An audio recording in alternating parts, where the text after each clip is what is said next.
Lona, the deer raised by tigers. In the heart of the wild savanna, where the wind whispered secrets and shadows moved like spirits, lived two tiger sisters. They were fierce, hungry, and hadn't eaten in days. One day, they spotted a struggling pregnant deer limping through the tall grass.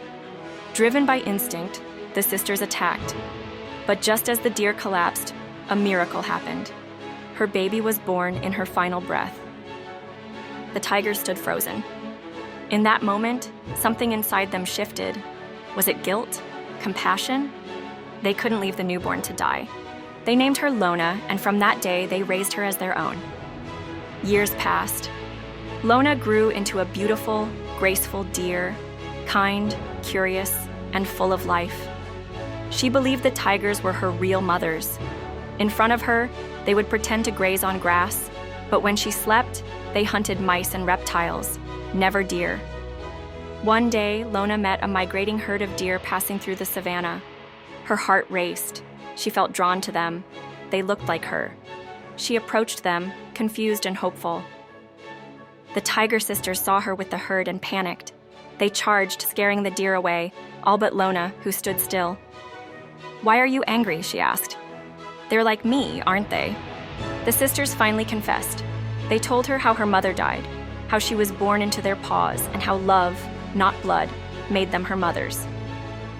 Lona's eyes filled with tears. "Do I belong with them?" she asked. They replied, "You belong wherever your heart takes you. We won't stop you." Lona looked at the herd vanishing in the distance, then at the tigers trembling before her. "I'm staying," she said. "You're my family." But life in the wild is never kind for long. A brutal drought swept through the savanna. The grass turned to dust, the rivers dried, and the tiger sisters grew weak and ill. Lona searched everywhere for food and water, but there was none. Then came a lion, starving and wild-eyed. He attacked Lona, but the tiger sisters, though barely standing, leapt to defend her. "Run," they roared. "We'll hold him off." Lona ran, then stopped. She turned around and saw the lion strike them down. She couldn't bear it.